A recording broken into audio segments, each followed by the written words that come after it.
Hi అండి అందరికీ. కార్తీక మాసంలో పుణ్యక్షేత్రానికి వెళ్ళాలని ప్రతి ఒక్కరు ఆరాటపడుతూ ఉంటారు కదండి. మా దగ్గరలో ఉన్న భద్రాచల రామయ్య దర్శనానికి మేము వచ్చేసామండి మా ఫ్యామిలీతో. నేనైతే బాగున్నానండి.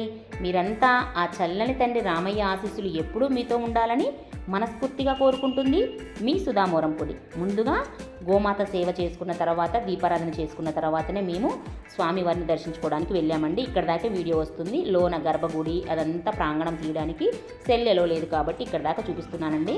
నాకు తెలిసిన ఇన్ఫర్మేషన్ మీకు షేర్ చేస్తున్నాను. ఇక్కడ కూడా స్కిప్ చేయకుండా చూసేయండి.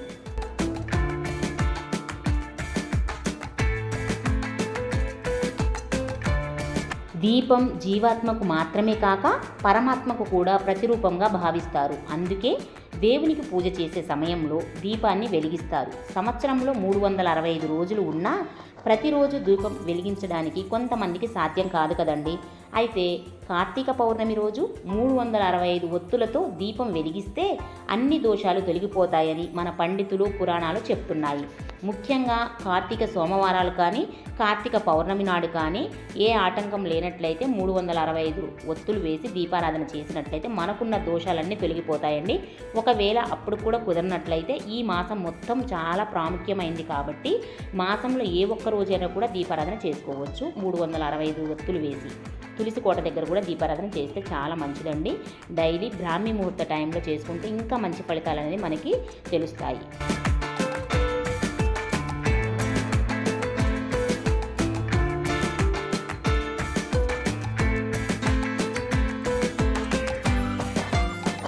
గోమాత పూజ చేయడానికి ఇక్కడికి వచ్చేసామండి.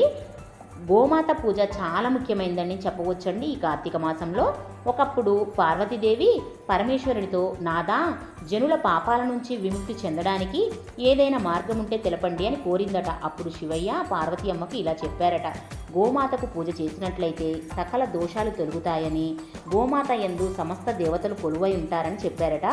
గోమాత పాదాల యందు పితృదేవతలు ఉంటారు, దంతముల యందు గణపతి దేవుడు ఉంటాడు, ముక్కున శివుడు ఉంటాడు, ముఖమున జ్యేష్ఠాదేవి ఉంటుంది, కళ్ళ యందు సూర్యచంద్రులు ఉంటారు, చెవుని యందు శంకు చక్రాలు ఉంటాయి, కంఠమునందు విష్ణుమూర్తి ఉంటారండి.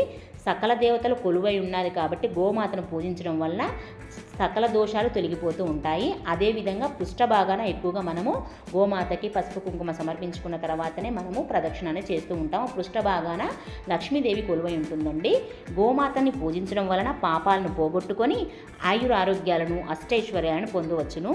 గోమాతకు ఆహారం పెట్టినట్లయితేనండి సమస్త దేవతలకు ఆహారం పెట్టినంత పుణ్య ఫలితం కలుగుతుంది. గోమాతకు ప్రదక్షిణం చేస్తే భూమండలం అంతా ప్రదక్షిణం చేసినంత ఫలితం కలుగుతుందండి. సాక్షాత్తు పరమశివుడు పార్వతీమాతకు గోమాత పూజా ఫలాల గురించి ఈ విధంగా వివరించాడు.